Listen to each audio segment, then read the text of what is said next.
Hey everyone, my name's Brendan McEvoy, and this is my brief but spectacular contribution to music history. Today, I'm going to be talking about the opera Salome by Richard Strauss.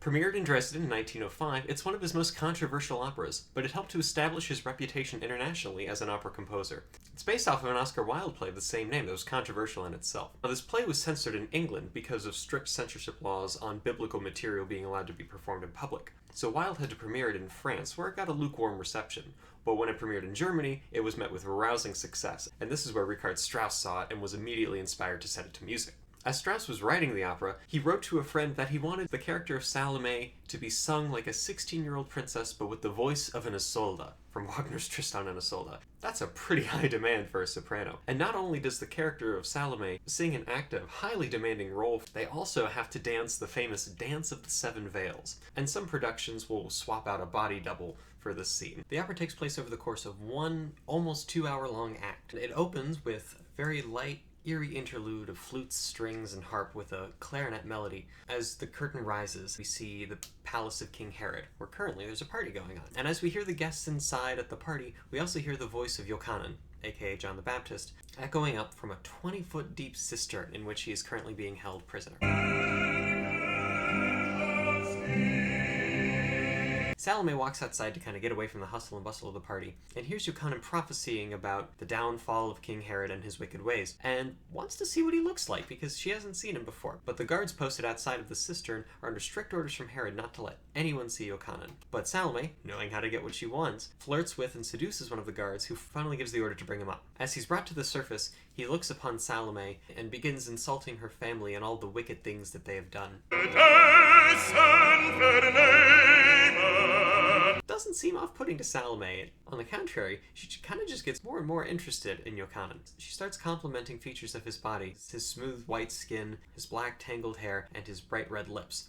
Every time she compliments one of these things, Yochanan is revolted and says, "No, stay away from me." And every time he rejects her, she recants her compliments and calls him disgusting and ugly, vilifies the features she just praised.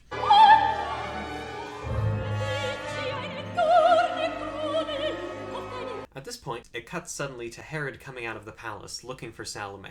Yochanan is led quietly back down into the pit, and Herod asks Salome to dance for him. Salome initially doesn't want to dance for her stepdad, because that's a little weird. But he keeps asking, and she finally relents, saying, "Do you promise to give me anything I ask for if I dance for you?" Herod, being very eager to see his stepdaughter dance for him, says, yes, Salome, anything you desire." So she accepts, and begins dancing the infamous Dance of the Seven Veils.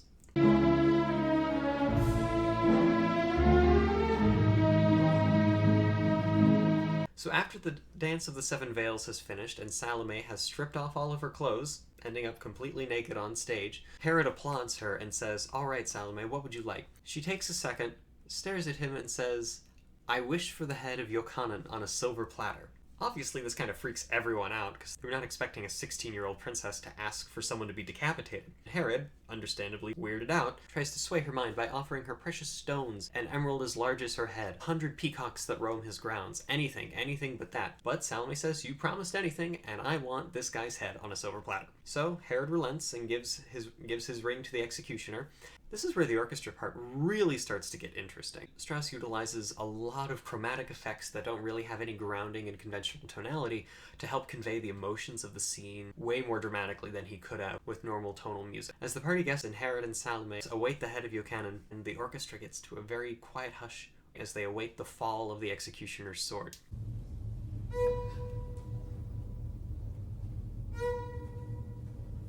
Then suddenly, a huge arm reaches out of the pit, holding the silver platter with Yochanan's head on it, and the orchestra erupts in a frenzy.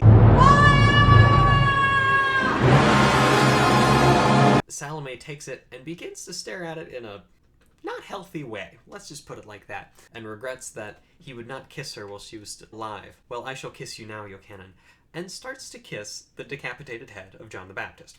As this happens, the orchestra freezes for a second, and the clarinet's main theme from the beginning comes back, haunting and just slightly exotic. Salome then declares, "I have kissed you, Yochanan," in this moment of pure exultation, and the orchestra swells, and just for a brief second lands on this chord that is just so